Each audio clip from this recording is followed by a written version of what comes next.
আগামীকাল ৩০শে এপ্রিল বুধবার কাঁথি শহরের রেল স্টেশন সংলগ্ন মাঠে একটি সনাতনী সম্মেলন অনুষ্ঠিত হবে। এই অনুষ্ঠানকে কেন্দ্র করে আইনি জটিলতা এক প্রকার চরম পর্যায়ে পৌঁছায়। শেষ পর্যন্ত মহামান্য আদালতের কাছে দ্বারস্থ হন ওই সম্মেলন কমিটির সদস্যরা। তবে আজ শেষমেশ দুপুরে মহামান্য আদালত রায় শোনায় ৩,০০০ ভক্তকে নিয়ে পাটে পাটে এই সম্মেলন অনুমতি পায়।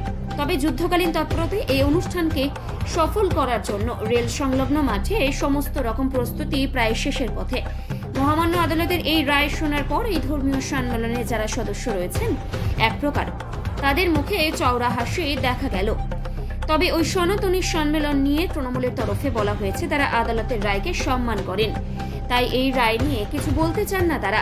তবে যে উদ্দেশ্যে এই সনাতনী সম্মেলনের ডাক দিয়েছিলেন শুভেন্দু অধিকারী, তার মূল উদ্দেশ্য ছিল দীঘার জগন্নাথ মন্দিরের উদ্বোধনের উচ্ছ্বাসকে যাতে চাপা দেওয়া যায়, কিন্তু সেই পরিকল্পনায় পুরোপুরি ব্যর্থ হবেন তিনি, এমনটাই দাবি করা হয়েছে তৃণমূল সিভিক থেকে।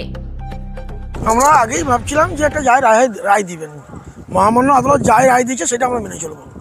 সকাল 7টা থেকে পাটে বাড়ি 3,000 করে লোকজন থাকবে, সেটা আমরা যা দিয়েছে তার বাইরে আমরা কিছু করবো না। রাত্রি 8টার মধ্যে আমরা শেষ করে দিব। এবং কথা হচ্ছে গিয়ে চারিদিকে যা সমাগম হচ্ছে, আমরা তো পাটে বাড়ি 3,000 দিয়েছেন, আদালত যেভাবে নির্দেশ দিয়েছে তার অবমাননা আমরা বিন্দু মাত্র করবো না, যা দিয়েছে সেটাই সেইভাবেই করবো আমাদের। আচ্ছা, কালকে কি কি আয়োজন রয়েছে? কালকে আমরা এই সকাল থেকে আমাদের এখানে যজ্ঞ কুণ্ড রয়েছে, যজ্ঞ হবে, আমাদের সাধু সন্তরা এখানে বক্তব্য রাখবে, হিন্দু ধর্মীয় কথা আলোচনা হবে। বর্তমান সমাজে যা হিন্দুদের প্রতি অত্যাচার হচ্ছে, এটা একটা ক্লাব করছে, মূলত একটা ক্লাব তারা চিন্তাধারা করেছিল। সেই আলোচনায় সেই ক্লাবের আমি সভাপতি। আমাদের এখানে নবদ্বীপ বিদ্যুৎ সংঘ আছে, ওই ক্লাবের সম্পাদক রয়েছেন আশিস দাস। আমরা দীর্ঘদিন আগে 1 বছর আগে থেকে আমরা চিন্তা করেছি একটা সভা করবো, ধর্মীয় সভা। সে মতো অবস্থায় আমরা আমাদের যারা আছে তারা আমাদেরকে সাহায্য করছে। তাহলে কোনো ক্লাব এই প্রতিষ্ঠান করা সম্ভব হতো না যদি প্রত্যেকের সাহায্য করে, অর্থেরও প্রয়োজন আছে, সব রকম দিক থেকে সাহায্য করছে। তো মূলত আমাদের খুব ভালো লাগছে যে মহামান্য আদালত যে আমাদের কথা বিবেচনা করে রায়টা দিয়েছে। আমাদের এই সম্মেলন সমস্ত মানুষের কাছে বার্তা দিচ্ছি, আপনারা আসবেন, এখানে যজ্ঞ অনুষ্ঠান হবে, সাধু সন্তরা মঞ্চে থাকবেন, ওনারা হিন্দুদের নিয়ে আলোচনা বলবেন। বাংলাদেশে যা হচ্ছিল সেটা পশ্চিমবাংলায় ঘটছে। তার সাথে দেখছি অনেক স্টল আপনারা চলছে, খাওয়া দাওয়া। হ্যাঁ, একটা গোশালা রয়েছে, এটা বিভিন্ন ওই আমাদের যে গীতা, যে পবিত্র বাণী, সেখানে গীতা আমাদের বিক্রি হবে। তারপর এইসব মানে প্রসাদ, আমাদের যে ভক্তবৃন্দরা আসবে, হিন্দু ভক্তবৃন্দ, তার জন্য প্রসাদ ব্যবহার হচ্ছে। ভারত সেবাশ্রমকে দায়িত্ব দেওয়া হয়েছে, ওনাদের লোকজন চলে এসছে, প্রসাদের ব্যবস্থা করা হয়েছে। যারা আসবে ভক্তবৃন্দরা প্রসাদ খেয়ে যাবে। আমরা একদম জানি একটা যাই রায় দিবে। আমরা 1 লাখ লোককে ভেবেছিলাম, পাটে বাড়ি 3,000 করে লোক থাকবে, সেরকম একটা ব্যবস্থা চলছে আমাদের প্রস্তুতি একদম। আমরাও তুঙ্গে, হাইকোর্টও আমাদের শেষ অবস্থায় রায়টা দিয়েছে। আমরা আগে থেকে বলে রেখেছিলাম যে যা রায় দিবে সেটা, কিন্তু সেইভাবে আমরা সমস্ত জায়গায় খবর দিয়েছি। আপনাদের এখন চওড়া হাসি বলা যেতে না, হাসি কিছু নয়, ব্যাপারটা হচ্ছে কি আমরা কালকে যা বিচারপতি যা তীর্থঙ্কর ঘোষ মহোদয় যিনি রায়টা দিল বলছে, দিল না। আমি কালকে হাইকোর্টে গেছিলাম, আমি নিজেও গেছিলাম। তাতে উনি বলছিলেন, আমাদের যে লয়ার ছিলেন, উনি বললেন যে একটা রায় দিল, বলে না বলতে না বলি তো আজকে যখন ঝুলি দেখ একটা রায় হবে, নিশ্চিত যান, আমরা প্রস্তুতি করবো। কালকে দীর্ঘক্ষণ অপেক্ষা করার পর কোথাও কি মন ভারাক্রান্ত হয়েছিল? না, আমরা ভাবছিলাম যে না বললে তো সেই সময় না করি, 6টা 4টা 26 নাগাদ কেসটা উঠায়, একদম টানা চলছিল 6টা 48 নাগাদ। তারপরে ওদের অ্যাডভোকেট, আমাদের অ্যাডভোকেট দুজনে কথা বলতে শোনার পরে বলছিল কালকে 4টায় রায় দিই। সত্যি আজকে 4টায় রায় দিয়েছে। আমরা একদম এবার পরবর্তী যেখানে যা বলার, যেখানে যা করার সেখানে করছি, আমরা কোনো অসুবিধা নেই। আমরা একদম মানে মন থেকে একদম পরিষ্কার হয়েছি, আমরা রায় পেয়েছি।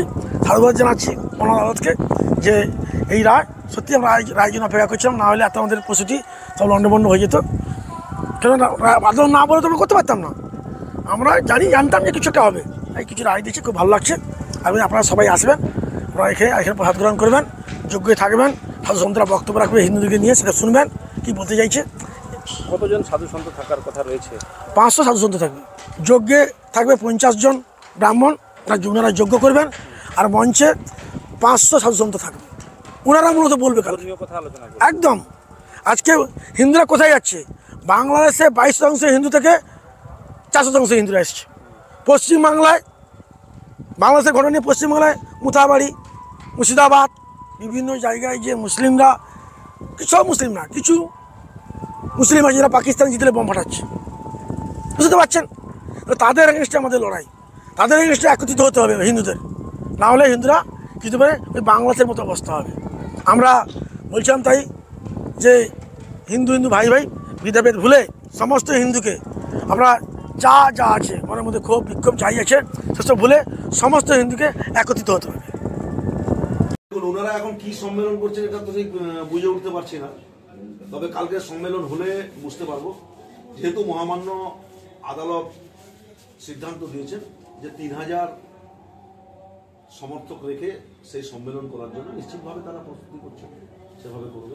একদিকে দীঘার এই অনুষ্ঠান মুখ্যমন্ত্রী, অপরদিকে সেখানে আরেকটা অনুষ্ঠান হচ্ছে, দুইয়ের মধ্যে কোনো জায়গায় কি গন্ডগোলের কোনো আভাস রয়েছে?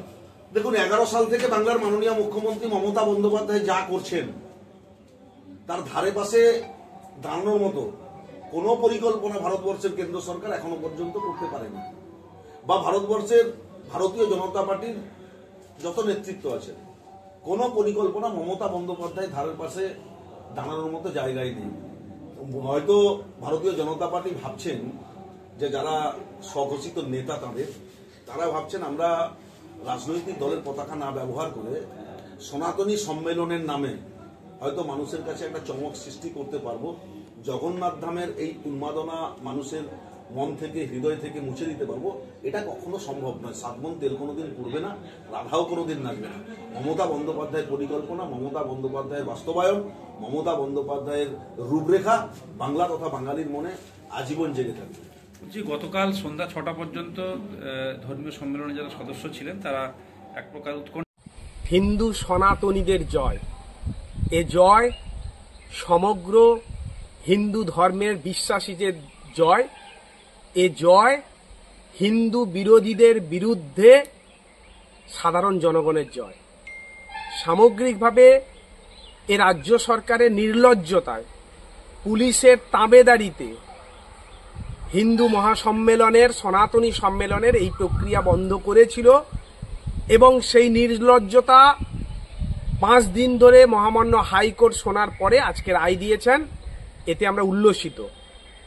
এদের নগ্নতা এমন জায়গায় পৌঁছেছে, এই ট্রাস্টি বোর্ডের যারা এই প্রোগ্রামের আয়োজক তাদের সভাপতিকে পুলিশ ভয় দেখিয়ে তার ছেলে সিভিক ভলেন্টিয়ার্স তাকে নিয়ে গিয়ে হাইকোর্টে বলেছে এ সই তার নয়, ল্যাবে গেছে, সই তার কিনা বিচার হবে এবং তারও শাস্তি হবে। কিন্তু আমরা আজকে আনন্দিত যে এই আয়োজন লাখো লাখো মানুষের আবেগ, সেটাকে আজকে মহামান্য হাইকোর্ট মান্যতা দিয়েছে। নিশ্চিতভাবে হাইকোর্টের যে বিধিনিষেধ সেটা মেনে